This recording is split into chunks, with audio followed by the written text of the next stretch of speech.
আবু জাহেলের বাড়ির গেটে গিয়া যখন হাত দিয়েছেন দরজায়, আবু জাহেল তাকে দেখে সমস্ত বাড়িতে ভূমিকম্প শুরু হয়ে গেছে। ডাক দিছেন, চাচা বাড়িতে নিও।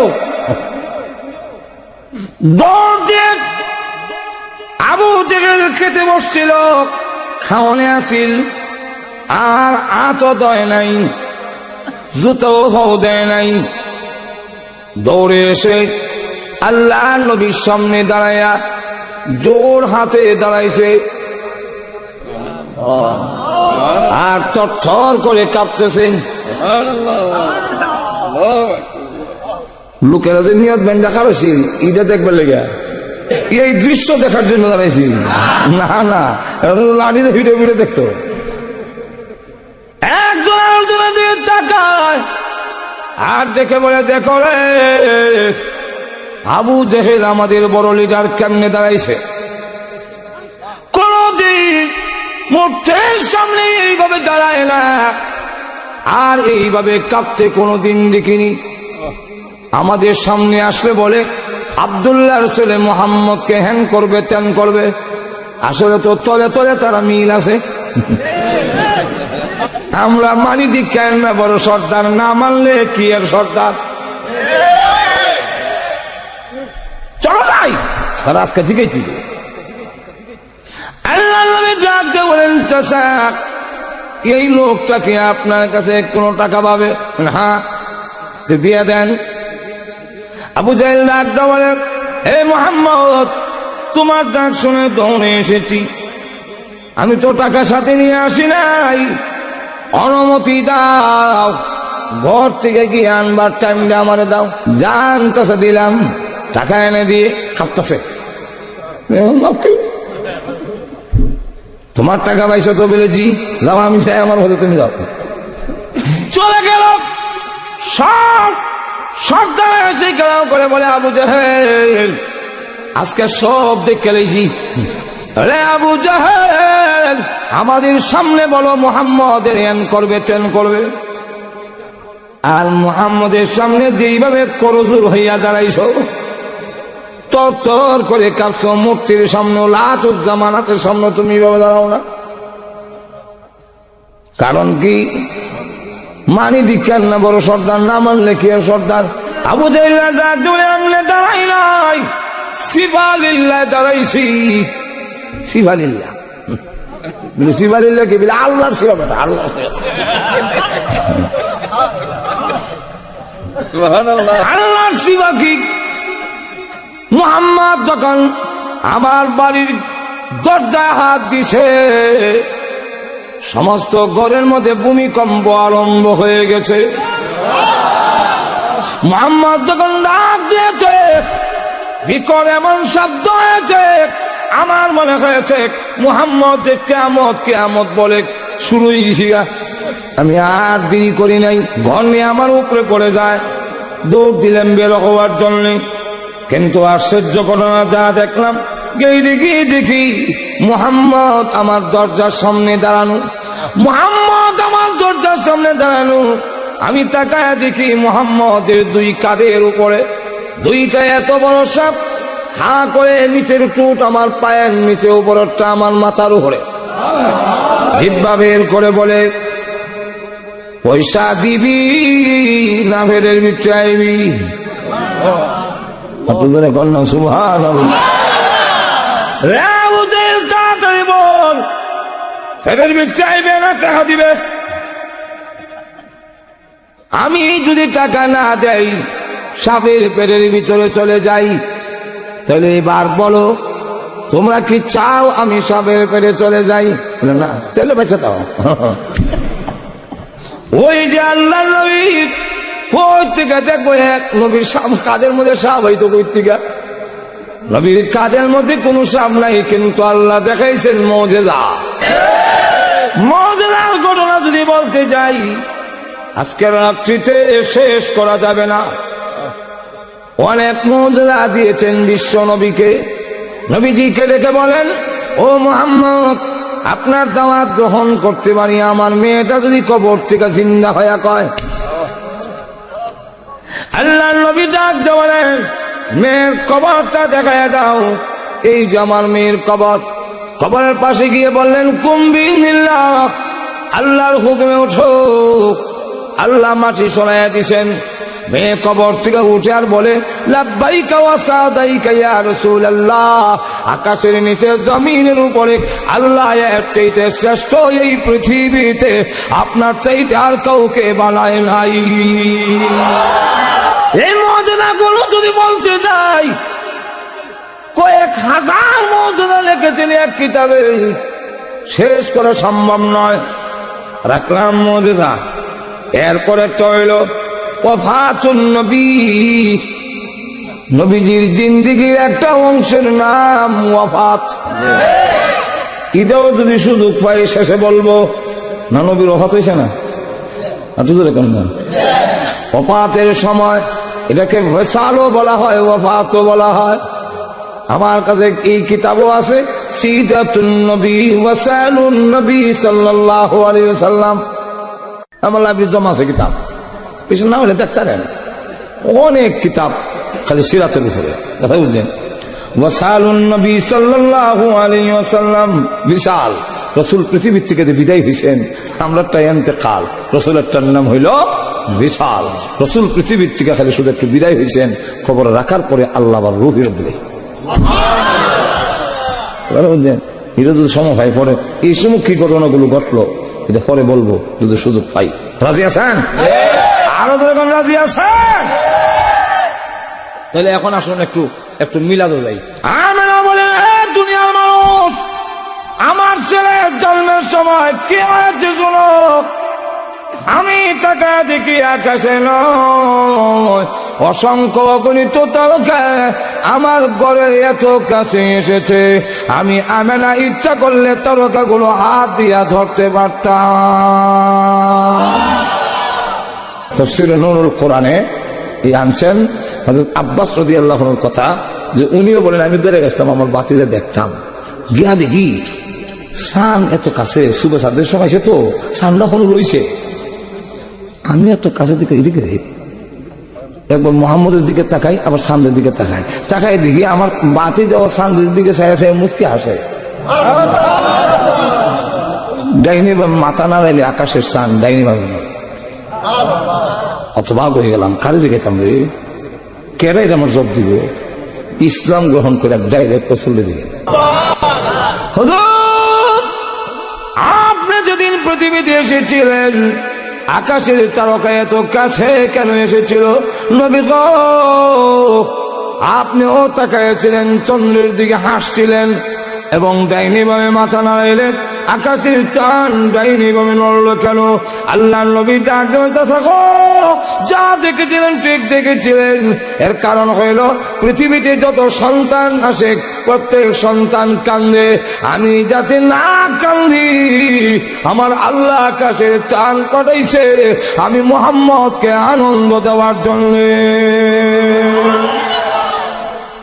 সিরাতে ইবনে হিশামের মধ্যে আনছেন, আল্লাহর রাসূল যেই সময় শুভে সাদিকের সময় আসলো, ওই সময় ঘরের ভিতরে অন্ধকার থাকে। শুভে সাদিকের সময় দরজা খুললে বাইরে প্রসাদ, ঘরের ভিতরে আন্দাজ। একটু দূরে কম না, এমনি তাকায় দেখি সারা ঘর আলোকিত হয়ে গেছে। যেই দাসী উম্মে আইমন খুলে নিছে, চার চেহারা পর্যন্ত আমার ছেলের আলোতে দেখা যায়। আমার ছেলে দুনিয়াতে এসে সাজদায় পড়ে গেছে। মারির মধ্যে কাবলা দইলা এক মুষ্টি মারি এনে উপর দিকে ছুঁড়ে মেরেছে, আর তার জবান দিয়ে মহান আল্লাহর প্রশংসা বের হয়ে গেছে। এখন লক্ষ্য করে দেখেন, আমার আল্লাহর নবী, বিশ্ব নবী আলোকিত হয়ে গেছে। আওয়াজ একদম বলেন, ওম্মে মন গো, ধরে রাখ আমার ছেলের আন্দারি লোকে, আবার আন্দারি গেল কেন? ওম্মে মন লাগতো আমি না, তুমি বলার আগে তোমার ছেলে আমার উপরে নেই, এই জন্য তুই অন্ধকার হয়েছে। কষ্ট কি নাই নিলোকে ওই সময় জিন ভূতের বড় অত্যাচার। আমেনা ভাবলেন জিন্নাতে নিয়ে গেছে, কান্না শুরু করলেন, বাবু গো ভাগ্য গুণে পেয়েছিলাম, ধরে রাখতে পারলাম না। এমনি শুনে গাইবে আওয়াজ আসছে যে, আমেনা গো তোমার ছেলেকে কেউ নিবে না, নিতে পারে না, তোমার ছেলেকে কেউ কিচ্ছু করতে পারবে না, তার জিম্মাদার স্বয়ং আল্লাহ। আমেনা কোথায় গেছে জানি? সারা পৃথিবীর মাখলুক গুলো দরখাস্ত করেছে, দিনে বলে প্রভু গো বিশ্ব নবী যিনি হবেন দিনের মধ্যে পাঠাও, আমি দিন গৌরবান্বিত হব। রাত ডাক দিয়ে বলে আল্লাহ আমার রাত বানাইছ, এমনি আমার কেউ দেখতে পারে না, চোর দেখায় সাপ বিচ্ছু সবগুলো রাইতে, আল্লাহ রাইতের মধ্যে মুহাম্মদকে পাঠাও যাতে আমি সম্মানিত হতে পারি। যেরকম থেকে আল্লাহ রাব্বুল আলামিন দুজনের দরখাস্ত মঞ্জুর করে এমন এক সময় বিশ্ব নবীকে পাঠাইলেন যেটা দিনও না রাইতও বলা যায় না। অসংখ্য গণিত মাখলুক গুলো দরখাস্ত করেছে বিশ্ব নবীকে দেখার জন্য। ও আল্লাহ বিশ্ব নবী রাহমাতুল লিল আলামিন যেদিন দুনিয়াতে আসবে, আল্লাহ যেই নবীর খাতিরে আমরা বানাইছো এই নবী একটু দেখাও। আল্লাহ রাব্বুল আলামিন তাদের দরখাস্ত মঞ্জুর করে সিরাতে ইবনে হিশামের মধ্যে লেখে আল্লাহর নবীকে ফেরেশতার কোলে উঠাইয়া ও আমিনা মাশরিক থেকে মাগরিব, পাচ্য থেকে প্রতীচ্য, পূর্ব দিক থেকে পশ্চিম দিক পর্যন্ত তাম দুনিয়া ভ্রমণ করাবার জন্য পাঠাই দিছি। কিছুক্ষণ পরে আবার তোমার কাছে বসে। এই ঘটনা কেন ঘটলেন? এগুলার নাম হলো দালাইলুন নবী। এই ছেলে তো সাধারণ ছেলে না, নবী হবে রাজি না। এখন আসুন মিলাদুন নবী, যা কিছু বসছে, যা কিছু আলোচনা, ওইটার নাম হলো মিলাদুন নবী। এটা আলোচনা করলেও সোয়াব। মিলাদুন নবী কি? মিলাদ হইল শুনেছি হাদিসে দেখিলে আপনাকে যে বালের গোলা জজিয়ে পড়ে বিবাল্লা দৌজিলা ফি খাইয়া যাইয়া। ইনার নাম মিলাদ না। মিলাদের আলোচনা করা মুস্তাহাব। আর তো জোরে কন। আর রাসূলের সিরাতকে অনুসরণ করা উম্মতের জন্য ফরজ। কথাটা বুঝছেন?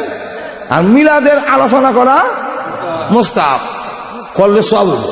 রাসূলের জন্মের সম্পর্কে আলোচনা করলে শুনলে সওয়াব আছে, কিন্তু পালন করণ যেত না। আর সিরাতুন নবী পালন করা যায়। আর তো জোরে কন। রাসূলের জীবনের মধ্যে নামাজ নাই? আর তো জোরে কন। আমরা নামাজ পড়ন সুন্নাত না ফরজ? রাসূলের জীবনে তো রোজা নাই, পর্দা নাই। আমরা যে আশিক রাসূল পর্দা মানে না, এগুলো হিসাব বেদিন দেখা উঠিবে মাছের চিপা খাইলে ভালো লাগে। যেরকম ঠিক কিনা? যেই পীর পর্দা মানে না, মুরিদ নিয়ে ভাও চিপা, এটা যে বলল মিস্টার ইবলিসের মধ্যে কোনো সন্দেহ নাই। জামাই রে যাতে তাহলে নাই, জামাই ধরে যাতা হের দ্বারা থাকতো কিন্তু বদমাই চিন্তা করে। জামাই যখন বাদ দাও না গো, বাদ দাও না, তোমার আত্মাও কিন্তু অবশ্যই গেছি। আপনারা কাছারি তো আইসেন, কাছারি তো ভালা, কাছারি কিন্তু ঢুকে দেবো গা সুযোগ পাইলে। আরো তো এখন সতর্ক না থাকলে ঐতিহ্যবাহী একটা গ্রাম কাছাই, যেরকম ঠিক না ঠিক না। আলিম ওলামা, কথা বলছেন, আলিম ওলামা আব্দুর রহমান নুরি, আব্দুল ওয়াহাব সাহেব রাহমাত বরকাতুহুম, তাজউদ্দিন রহমাতুল্লাহ আলাইহি সহ বহু আল্লাহর ওলিরা মাটির গুমায় আছে। এদের প্রচেষ্টার কারণে বেদাত মুক্ত একটি গ্রাম কাছাই গ্রাম যদি সতর্ক না থাকা হয়, বন্ডরা ঢুকে যাবে ঈমান আমল নষ্ট করার জন্য। বন্ডতে বুঝবেন কেমনে? বুঝলে এইটা দি পর্দা করে না, মুরিদ যে দিলে বই আট মারে, তো জোরে কন না। শরীয়তের বিধান যদি না মানে বুঝবেন এটা বলি না, জোরে কোন ঠিক কিনা। আর জোরে কন। একটা হইলো গণনা কমে মনে করেন ফিরে গেছে আস না, নজর এখন ঠিক না। আমরা দেশে তো আইন কানুন বুঝে না, দুপুতে ঠান্ডা করে দেয়। আর একটা হইলো ইচ্ছাকৃত ভাবে লইয়া বইয়া ওখান টিপা দাও, তেল দাও, গোসল খান করাইয়া দাও, এ যে বদমাইশ, এটার মধ্যে কোনো সন্দেহ নাই। রাসূল সাল্লাল্লাহু আলাইহি ওয়াসাল্লাম আম্মাজান আয়েশা সিদ্দিকের সাথে কথা বলতেছেন। এমন সময় আইসে একজন সাহাবী, উনি অন্ধ, আব্দুল্লাহ ইবনে উম্মে মাকতুম। সালাতু ওয়া সালামু আলাইকা ইয়া রাসূলুল্লাহ। রাসূল আয়েশা পর্দার ভিতরে যাও। রাসূলের বিবিগণ আমরার মা, আল্লাহ কোরআনে ডাইরেক্ট উল্লেখ করছে। হাঁটু জোরে কন্যা। এরপরেও রাসূল বলতেছেন পর্দার আড়ালে যাও। আম্মাজান আয়েশা তো খুব বুদ্ধিমতী মহিলা, উনি ডাক দেয়া কয়, হুজুর আমি পর্দার গিয়ে কিতা করতাম, উনি তো চোখে দেয় না, আমি কথা কইতাম না, বইতাম, দেখতে না তো। রাসূল বলেন, আয়েশা তোমার না বেটা দেখতো না, তুমি যে দেখবা। চিন্তা করছেন? আরে এখন মারিফত বিলে, মারিফত, এটা মারিফত না মরবার ভত।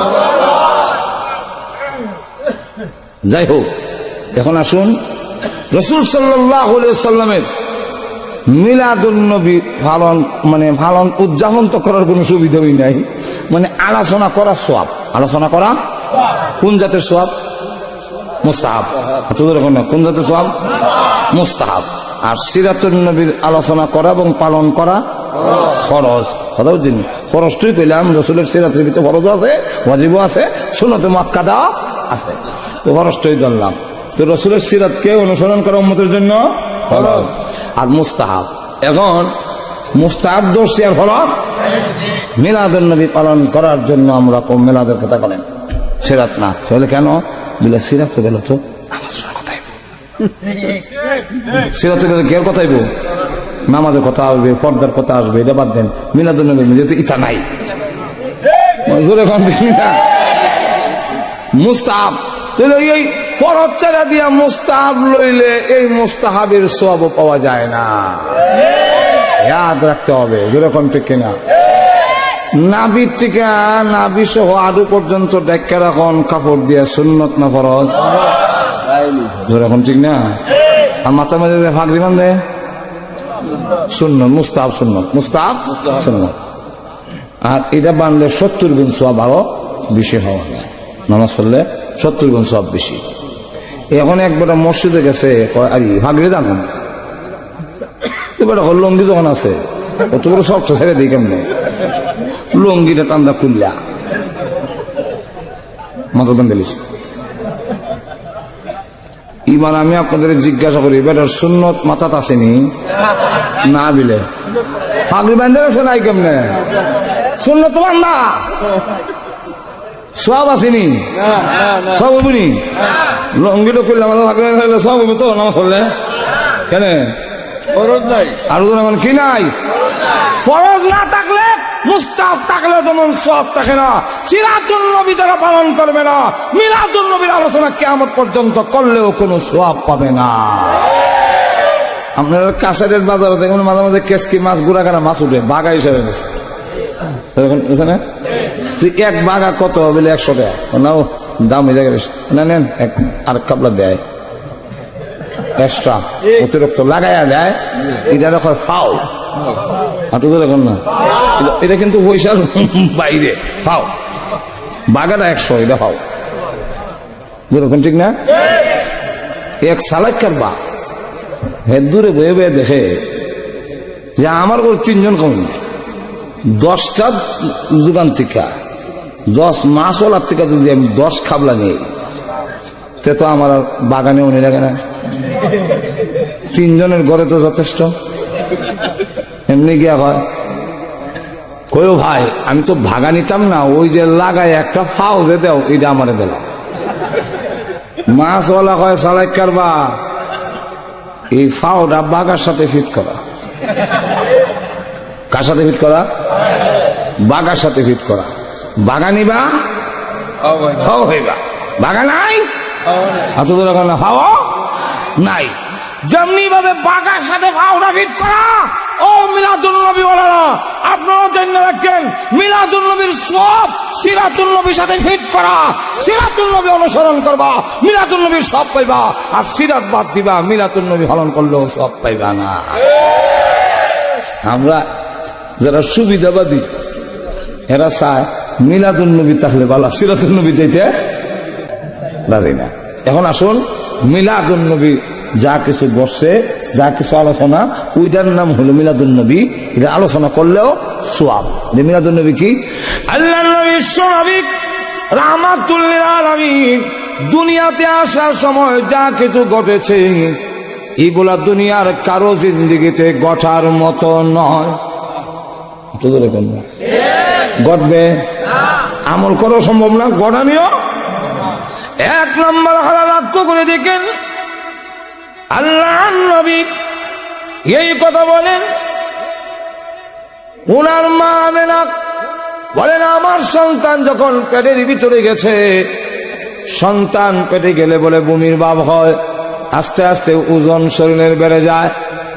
আর আল্লাহ নবীর মা আমেনা উনি বলেন আমার ছেলে পেটে যাওয়ার পরেও আমি ঠার পাই নাই, বমির ভাব হয় নাই, আমার শরীর বার হয় না। দুনিয়ার এমন কোন মহিলা নাই যে মহিলার সন্তান হওয়ার সময় প্রসব বেদনা হয় নাই। সব মহিলাদের প্রসব বেদনা হয়। প্রসব বেদনা না হইলে ইঞ্জেকশন দিয়া বেদনা উড়াইতে হয়। আমরার কাছেও আইলে একটু হানি ভরা দিন বলে গেলে বলে উঠে না বেদনা, তখন আমরা ওই আয়াত ফেরা ভু দেই যে আয়াতে বললে বেদনা উঠে। ভাইরা আমার লক্ষ্য করে দেখেন, বেদনা হয় না এমন কোন নারী নাই। কিন্তু আমেনা বলেন আমার মুহাম্মদ যেদিন দুনিয়াতে এসেছে আমি আমেনা আমার প্রসব বেদনায় একটু ঠার পাই না। আচ্ছা বলেন তো দেখি, এটা আমরা আমল করতাম পারবেন তো? পারবেন তো আপনারা? যে আমার বউ লেবিলে ইনশাল্লাহ পারবো বলে আমল করতে, এটা আমল করতে পারবেন? আপনি কি আপনার ওয়াইফ সন্তান প্রসব হবার সময় আদাত হবে না? যাও লেবিলাম, এটা আছে নাকি? এটা জিন্দিগি তো আমল করা সম্ভব না। এটা নবীর জন্য কোন ঠিক না, এটা বিশ্ব নবীর। এই যে বিশ্ব নবীর মার বেদনা হইল না, এর আলোচনা করলে করা যাবে কিন্তু আমল করা যাবে না। এটার নাম হইল মিলাদুন নবী। রসুল আইসেন কুরআন লইয়া, আর আমরা দেশের তথাকথিত আশিক রসুল আইসে গজল লইয়া। ইসলাম ঘোষণা দিছে ওমিনান নাসি মান ইয়াশতারি লাহুল হাদিস। তাফসীরে রুহুল মানিতে আনছেন মুসলমানের জন্য গজল বলো, নাচ বলো, গান বলো, সঙ্গীত বলো, গীত বলো, সবগুলো তোমার জন্য জায়েজ না। কেন জায়েজ না? তুমি সুবহানাল্লাহ বলবা, তুমি আলহামদুলিল্লাহ বলবা, তুমি আল্লাহু আকবার বলবা। একবার সুবহানাল্লাহ বললে জান্নাতে বলের গাছ লাগানো হয়। একবার সুবহানাল্লাহ আলহামদুলিল্লাহ বললে তামলাআনে আও তামলাউ মা বাইনাস সামাওয়াতি ওয়াল আরদ, আসমান আর জমিনের পাক জায়গাটা সম্পূর্ণ সবে ভরপুর হয়ে যায়। একবার আল্লাহু আকবার কইলে তাকবীরাতুন ওয়াহিদাতুন খায়রুম মিনাদ দুনিয়া মা ফিহা। এই পৃথিবী এবং তার মধ্যস্থলে যা আছে সবথেকে উত্তম। তুমি আল্লাহু আকবার কও, সুবহানাল্লাহ কও, আলহামদুলিল্লাহ কও, কুরআন শরীফ পড়ো, দুরূদ শরীফ পড়ো, ইস্তেগফার বলো। এত জোরে কান না, এটার কি সওয়াব? এটা তো কোনো সওয়াব নাই। জোরে কোন ঠিক কিনা? এর লেগে এখানে লেখছেন সঙ্গীত পর্যন্ত নিষেধ। হ্যাঁ আমরা একটু মজা লাগে না? মজা লাগবে লাগে একটু মজা। আচ্ছা যাও একটু মজা যখন লাগাইছা। এ দুনিয়া যতই দেখো, মনে আছে নি আপনা ময়রা গেলে সবই হবে বেগানা। যেরকম ঠিক কিনা? কথা তো বলা, যেরকম ঠিক কিনা? এই কারণে ইসলাম বলছে হ্যাঁ এখন যদি এমন কথা যদি কও যেটা আখিরাতের দিকে মন ধাবিত হয়, যে এই কথা আল্লাহর প্রশংসা নবীর প্রশংসা হয়, দুনিয়ার দিকে যেন অশ্লীল না হয়, তাহলে শর্তের সাথে জায়েজ করে দিলাম। এখন লক্ষ্য করে দেখেন যে শর্ত সাথে দিছে। কে সাথে দিছে? 1 নম্বর শর্ত, অশ্লীল হইতে পারিবে না। যেমন এক বেলা দিয়ে একদিন ওয়াজের মধ্যে কইতাছে, শিশিরেতে কি বীজে মাটি বিনা বর্ষণে, পত্রেতে কি হয় গো মিলন বিনা দর্শনে। এটার মধ্যে কিছু অশ্লীলতা আছে। সুলমলি রে তরুলতা কেন কষ্টা মনের কথা, আরে জঙ্গলেতে তাইকা বুঝি দেখছ নবী রে। এরা আনছো কোথেকে তালরা? কোন তালে? বেদের মেয়ে দুষ্টায় আমায় কথা দিয়েছে, আরে জঙ্গলেতে তাইকা বুঝি দেখছ নবী রে। ঠিক কিনা? সুতরাং তোমার তাল যদি কানের সাথে মিলে, তোমার গান গজল যদি হয় গানের সাথে মিলে, তোমার এটা জায়েজ নয়। এই জাতীয় গান গজল খাইয়া কখনো আশিকে রাসূল হওয়া যায় না। যাক, সামনের দিকে যাই। আমেনা বলেন, হে দুনিয়ার মানুষ, আমার ছেলের জন্মের সময় কি হয়েছে শোনো। আমি টাকা দেখি আকাশে নয়, অসংখ্য অগণিত তারকা আমার ঘরের এত কাছে এসেছে, আমি আমেনা ইচ্ছা করলে তারকাগুলো হাত দিয়া ধরতে পারতাম। তাফসীরে নূরুল কোরআনে এই আনছেন হযরত আব্বাস রাদিয়াল্লাহু আনহুর কথা, যে উনিও বলেন আমি ধরে গেছিলাম আমার বাতিতে দেখতাম, গিয়া দেখি সান এত কাছে, সুবে সাদের সময় সে তো সানটা এখন লইছে, আমি এত কাছে দিকে এদিকে একবার মোহাম্মদের দিকে তাকাই, আবার সান্দের দিকে তাকাই, তাকাই দেখি আমার বাতি যাওয়া সান্দের দিকে মুচকি হাসে। ডাইনি বা মাথা নাড়াইলে আকাশের সান ডাইনি ভাবে অথবা হয়ে গেলাম, কারে যে গেতাম রে, কেরা এটা আমার জব দিব। ইসলাম গ্রহণ করে ডাইরেক্ট রাসূলের দিকে। হুজুর, আপনি যেদিন পৃথিবীতে এসেছিলেন আকাশের তারকা এত কাছে কেন এসেছিল? নবী গো, আপনিও তাকাইছিলেন, চন্দ্রের দিকে হাসছিলেন এবং ডাইনি ভাবে মাথা নাড়াইলেন, আকাশের চাঁদ ডাইনি ভাবে নড়ল কেন? আল্লাহ নবী ডাক থাকো, যা দেখেছিলেন ঠিক দেখেছিলেন। এর কারণ হইল পৃথিবীতে যত সন্তান আসে প্রত্যেক সন্তান কান্দে, আমি যাতে না কান্দি আমার আল্লাহ আকাশের চাঁদ পাঠাইছে আমি মুহাম্মদকে আনন্দ দেওয়ার জন্য। সিরাত ইবনে হিশামের মধ্যে আনছেন, আল্লাহর রাসূল যেই সময় সুবে সাদিকের সময় আসলো, ওই সময় ঘরের ভিতরে অন্ধকার থাকে। সুবে সাদিকের সময় দরজা খুললে বাইরে পর্দা, ঘরের ভিতরে আন্দাজ। আর তো ধরে কন্যা এমনি তাকায় দেখি সারা ঘর আলোকিত হয়ে গেছে। যেই দাসী উম্মে আইমন খুলে নিছে, তার চেহারা পর্যন্ত আমার ছেলের আলোতে দেখা যায়। আমার ছেলে দুনিয়াতে এসে সাজদায় পড়ে গেছে, মারির মধ্যে কাবলা দইরা এক মুষ্টি মারি এনে উপর দিকে ছুঁড়ে মেরেছে, আর তার জবান দিয়ে মহান আল্লাহর প্রশংসা বের হয়ে গেছে। এখন লক্ষ্য করে দেখেন, আমার আল্লাহ নবী, বিশ্ব নবী আলোকিত হয়ে গেছে। আওয়াজ একদম বলেন, ওম্মে এমন গো, ধরে রাখ আমার ছেলেরে। আন্দারি লোকে আবার আন্দারি গেল কেন? ওম্মে এমন লাগতো না, আমি না, তুমি বলার আগে তোমার ছেলে আমার করে নাই, এই জন্য তুই অন্ধকার হয়েছে। আরে কষ্ট নাই নিলোকে, ওই সময় জিন ভূতের বড় অত্যাচার। আমেনা ভাবলেন জিন্নাতে নিয়ে গেছে, কান্না শুরু করলেন, প্রভু গো, ভাগ্য গুণে পেয়েছিলাম, ধরে রাখতে পারলাম না। এমনি শুনে গাইবে আওয়াজ আসতে যে, আমেনা গো, তোমার ছেলেকে কেউ নিবে না, নিতে পারে না, তোমার ছেলেকে কেউ কিচ্ছু করতে পারবে না, তার জিম্মাদার স্বয়ং আল্লাহ। কোথায় গেছে জানি? সারা পৃথিবীর মাখলুক গুলো দরখাস্ত করেছে, দিনে বলে প্রভু গো, বিশ্ব নবী যিনি হবেন দিনের মধ্যে পাঠাও, আমি দিন গৌরবান্বিত হব। রাত ডাক দিয়ে বলে আল্লাহ আমার রাত বানাইছো, এমনি আমার কেউ দেখতে পারে না, চোর দেখায় সাপ বিচ্ছু সবগুলো রাইতে, আল্লাহ রাইতের মধ্যে মুহাম্মদকে পাঠাও যাতে আমি সম্মানিত হতে পারি।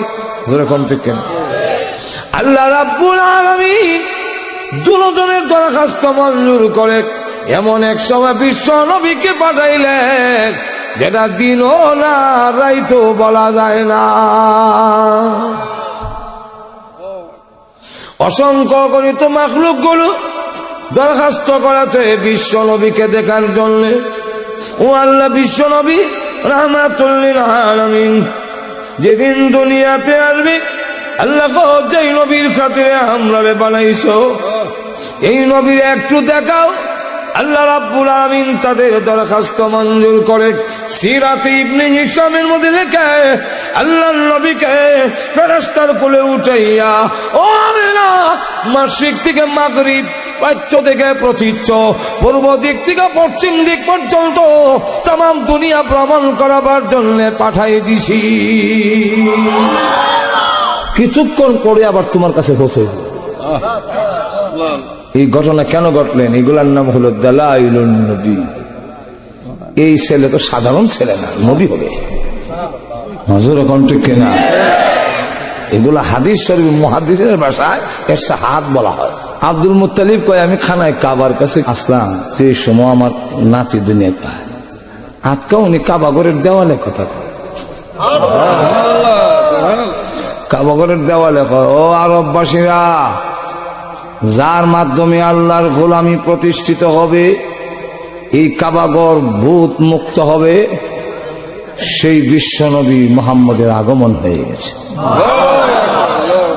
আব্দুল মুত্তালিব কয় জন্মের কাবাগরের দেওয়ালে কথা কইতে দেখলাম না, কি হইল আজকে? কাবাগরের দরজাটা দিয়া ওখান যেভাবে দরজা এটা কুরাইছে কিন্তু উঁচা করে, আমি নিচে আছি চাইছি কিতারে দেখে 360টা মূর্তি আছিল, বুঝছে সব উল্টা হইয়া, কোনটার ঠ্যাং ভাঙছে, কোনটার হাত ভাঙছে, কোনটার নাক ভাঙছে। আল্লাহ বাস্তবতা দেখাই দিলেন, হক এসে গেছে, বাতিল বিদায় হবে। কাবাগরের দেওয়ালে কথা কয়, আপনি ফুটাইলে দিনে কাবাগরের দেওয়ালে কব নি, আমার ফুটাইলে হইব। হালিমাতু সাদিয়া উনি বলেন আমি যখন লইলাম কুলে, কেউ যখন দেয় না উনারে, মানে হালিমারে সন্তান দেয় না, যেহেতু দুধ নাই, আবার একটা বাচ্চা আছে, এই চিল্লায় দুধ পায় না, আবার খেলা দিত বাচ্চা তারে, আর রসুল রে নেয় না, কই এটি অসহায় বাচ্চা নিলে পুরস্কার তো পাইতাম না, উচিত পাইতাম না, জানি আলাম নাই। শেষে হালিমাতু সাদিয়া কয় একবারে খালি যাওয়ার চেতে এটি মোহাম্মদ ছেলে নিয়ে যায়। রসুলকে যেই মাত্র কুলে লইছে, হালিমাতু সাদিয়া কয় আমার স্বাস্থ্য ভালো হয়ে গেছে গা, আর দুধে ভরপুর হয়ে গেছে, আমার উটনির দিকে তাই দেখি দুধ থেকে জায়গা নেই, হাইটটা পড়তেছে, ওটু মোজা তাজা কইছে বলে আমি তুলে বসি, তখন আমি টানি লাগাম টানি তাইফের দিকে, আর উট গুইয়া কাবাগরের দিকে দেখা লাগবার আমরা টানলাম, আটকা দিয়ে কাবাগরের দিকে নেমে লাম্বয়া মাথা নোয়াইছে, সেজদা দিছে, সেজদা দিয়ে আবার মাথা উঠাইছে, উঠানোর পরে এবার মাথা ঘুরাইয়া উডে কথা কয়।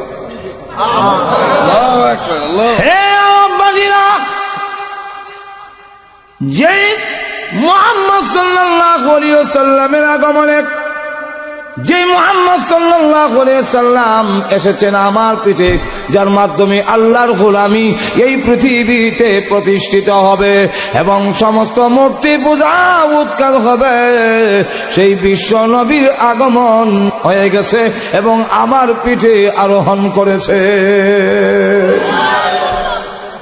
এই সবগুলো হইল দালাইলুন নবী, নবুয়তের দলিল, উনি যে নবী হবেন এই হইল প্রমাণ। এই আলোচনা করার নাম হইল মিলাদুন, মিলাদুন নবী। তাহলে এই মিলাদুন নবী পালন করে কি আমরা দ্বারা, আমল করে কি আমরা দ্বারা সম্ভব? আপনাদের এখন সম্ভব? ঈদগুলো হইল, এই সবগুলো হইল আলোচনা করা যাবে পালন করা যাবে না, কিন্তু নবীর সিরাতের একটা অংশ হওয়ার কারণে পালন করতে পারো আর না পারো আলোচনা করলে সোয়াব। জোরে কোন ঠিক কিনা? আর সিরাতুল নবী সাল্লাল্লাহু আলাইহি সাল্লাম রাসূলের গোটা জীবনীকে আল্লাহ রাব্বুল আলামিন বলেন, লাকাদ কানা লাকুম ফি রাসূলিল্লাহি উসওয়াতুন হাসানা। আল্লাহ রাব্বুল আলামিন বলেন, নিশ্চয় তোমাদের জন্য রাসূলের সিরাতে, রাসূলের জীবনীতে রয়েছে উত্তম নমুনা। আল্লাহ বলেন, তোমাদের জীবন আমার কাছে গ্রহণযোগ্য হইতে গেলে আমি একটা মডেল বানায়া দিলাম, জিন্দেগিতে ফালাইয়া দেখা হবে। বিশ্বনবীর সির মোহর না থাকলে তোমার কোন ইবাদত আমি আল্লাহর দরবারে কবুল হবে না। লক্ষ্য করে দেখেন, লাকাদ কানা লাকুম ফি রাসূলিল্লাহি উসওয়াতুন হাসানা।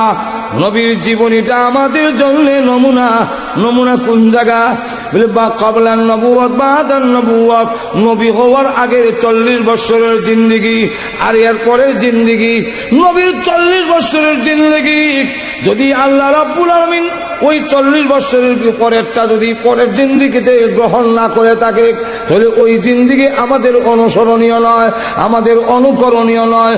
আমাদের অনুকরণীয় হইল নবী হওয়ার 23 বছরের জিন্দেগি। এই জিন্দেগিকে দুই ভাগে ভাগ করা হয়েছে, একটা হলো কাবলাল হিজরত আর একটা হলো বাদাল হিজরত। হিজরত করার আগে 13 বছর জিন্দেগি, হিজরত করার পরে 10 বছরের জিন্দেগি। 13 বছরের জিন্দেগিকে মাক্কি জিন্দেগি বলা হয়, আর 10 বছরের জিন্দেগি হলো মদিনার জিন্দেগি। যখন ঠিক কিনা? আমাদের জন্য এখন এই 13 বছর আর 10 বছর মূল 23 বছর এই জিন্দেগিটা হইল আমাদের জন্য। রসুলকে আল্লাহ মডেল বানায় দিয়েছেন। কেমনে তুমি খাবে, নবী যেমনে খাইছেন। কেমনে তুমি ঘুমাবে, নবী যেমনে ঘুমাইছেন। কেমনে বিয়া শাদী হবে, নবী যেমনে করছেন। কেমনে আমি হাল চাষ করবো, নবী যেমনে করছেন। ব্যবসা কেমনে করবে, নবী যেমনে করছেন। রাষ্ট্র কেমনে চালাইবো, নবী যেমনে চালাইছেন। তোমার দাড়ি কেমন হবে, নবীর যেমনে হয়েছেন। তুমি তোমার টুপি কেমনে হবে, নবীর যেমনে হয়েছেন। পোশাক কেমনে হবে, নবীর যেমনে হয়েছে। ঘুমাবে কেমনে, নবী যেমনে ঘুমাইছেন। খাবি কেমনে, নবী যেমনে খাইছেন। তুমি এইভাবে যদি করতে পারো সব কাজ নবীকে মডেল বানাইয়া, তাহলে নবী যেই জান্নাতে থাকবে তুমি ওই জান্নাতের ভিতরেই বসবাস করবে। রাসূল হাদিসের মধ্যে বলতেন, মান আহাব্বা সুন্নতি ফাকাদ আহাব্বানি ওয়া মান আহাব্বানি কানা মাই ফিল জান্নাহ। সে আমার সাথে জান্নাতে থাকবে। যে নবীর সাথে থাকবো কেমনে? আমরা দেশের শুরু সময় দেখতাম ফাইটনা লইবার লেগে, মাটির ফাতির নিবার লেগে মেয়ে লোকেরা করে কি, তার ধান কাটার লাগলে এই সময় কিছু সুসা আছে যেগুলোর চাল নাই, এগুলো মটকা বইরা তো এখন চেক কিনে। এরপরে এখন ফাইটলা যখন আইসে সুসা একবারে দিলে তো নিতুই না, এটা বার সুসা নিবো কেমনে? সুসা দিয়ে ফাইটলা দেওয়া যায় তো করে কি কিছু দানা বালা ধান সুসার সাথে মিশাই যায়, মিশাই দেওয়া দেয়। তুই বেরোন এমনি উড়াই দেহে কিছু আছে।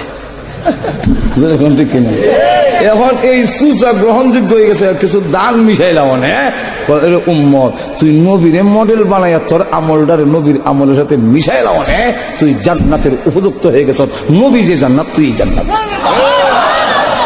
আর আল্লাহ রসুল সম্পর্কে আম্মা জান আয়েশা বলেন, রসুলের আদর্শ কি, রসুলের আখলাক কি, রসুলের সিরাত কি। সেরকম ঠিক কিনা? এক সাহাবী এই জায়গায় কাইফা খুলুকুহু, রসুলের সিরাত কেমন ছিল? আম্মা জান বলেন খুলুকুল কুরআন। ভইলা জিজ্ঞাসা আফালা তাকরাল কোরআন, কোরআন পড়ো নাই? কোরআন সত্য বলছি তো। খুলুকুল কোরআন, 30 পারা কোরআন হলো নবীর সিরাত। ওই সাহাবী কয় 30 পারা কোরআন ফুই যা নবীর সিরাত বুঝতাম, সে তো আমার দ্বারা সম্ভব না। আম্মা জান আয়েশা, মা গো, রসুলের জিন্দিগি থেকে একটা দৃষ্টান্ত দিয়ে কইলেন না, এই রসুলের সিরাত। আমিও রুটি বানাইতেছি, রসুল রেখা হইতাম, আর হাফসাও রুটি বানাইতেছে, রসুল রেখা হইতাম। প্রতিযোগিতা করা সওয়াব, রুটি বানাইতেছে। আর আমার বিচ্ছে আমাদের আয়েশা তো বেশি চালাক, বেশি বুদ্ধিমতী। আরে হাফসা রুটি না, আবার ওই জায়গায় তুই রুটি খাইলি তো আমারটা খাইতো না, তুমি নজর রাখে রুটি বলে নজর রাখে দেখে রুটি আর তরকারি লয়ে যেতেছে। এমনি গিয়া রুটির প্লেটের নিচে দিছে কাফা, প্লেট গিয়ে নিচে করে 2 টুকরা, আর রুটি মারতে গেছে। গোষ্ঠের ফেয়ালার দিছে এমনি কাফা, গোষ্ঠ নিচে রসুলের সামনে। আমরা হইলে কইলাম হইলে হয়তো রাগ করে বাচ্চা গেলাম ঘর কইলাম হইলে তোরা নিয়ত নাই আমার খাওয়ানি নে খা আমি গেলাম আর নিলে লাড়ি লইয়া বেরিয়া নজর এখন ঠিক না। রসুল মুস্কি হাসি দিয়া বলে আয়েশা কামটা ভালো করো নাই, কামটা ভালো করো নাই, তো প্লেট যে বানছো এর থেকে দামি একটা প্লেট তোমার জরিমানা কিনা দিলা। আর রুটি যে মারি করছি রুটি লইয়া ওই গোস্ত মারি যে লইয়া খাইতেছে। হাফসাকে বুঝাইলেন তোমার রাগ করার কিছু আছে, তোমার প্লেট ভাঙছে দামি প্লেট দিব তো জরিমানা লাগাইছি, তোমার নিয়ে তো আমার খাওয়াইতা বুঝেছি, আমি মাটিত খাবো না কলা হঠাৎ কম, এটা তো আমার ব্যাপার, তোমার অসুবিধা কি। আম্মাজান আয়েশা বলেন আমারও কিছু কোয়ার হয়েছে না, হ্যাঁ আমিও দেখলাম যে কাম করছি আমার তো লাঠিতে ফিরে নিতে হার, কিন্তু আমার মুসকে হাসি দেওয়া হয় কামনা ভালো করছো না। আর এই আমার প্লেট ভেঙে লইছে অন্তত প্লেট তো দিব, রসুল তো খাইতে আছে কিতা কইতাম তার। আম্মাজান আয়েশা বলেন এরপর থেকে আমি বুঝলাম রসুলের আখলাক কারে হয়, আমি চিরজিন্দিগির জন্য ভক্ত হয়ে গেলাম। এই হলো রসুলের সিরাত, এটার নাম হলো রসুলের আখলাক, এর নাম হলো রসুলের চরিত্র। তুমিও ঘরের ভিতরে ঢুকো, সালাম দিয়ে ঢুকো, আসসালামু আলাইকুম, আজকের থেকে ঘরের ভিতরে ঢুকেন, ঢুকে গিয়ে মানে আসসালামু আলাইকুম। দেখবেন যদি আপনার বেগম সব বানানো হয় আমার পরে জিগেন দেখবেন চোখ কষলে যদি দরজা খুলে, এরপরে দেখবেন তুমি মুস্কি হাসি দরজা খুলবো, দাঁত বাড়ি দিয়েছে বলে কিতা বলে ফাগলা ওয়াজ করতে কই নেই, আজকে আমার সালাম দেয়, আজকে আমার সালাম দেয়, যেরকম ঠিক কিনা। এই হলো রসুলের আখলাক। এইভাবে রসুলের সিরাতকে মানার নামই হইল সিরাতুল নবী। রসুলের এই জিন্দেগির শেষটা হইল মক্কার একবারে এটা হয় ওয়াফাতুন নবী, রসুলের যে ইন্তেকাল, সেই ইন্তেকালের মধ্যেও উম্মতের জন্য অনেক কিছু রসুল বলে গেছেন এবং আমাদেরও কিছু করার আছে। আমাদের করার কি? আল্লাহ রসুলের শেষ কথাটা হইল আসসালাত আসসালাত ওয়া মা মালাকাত আইমানুকুম। এটা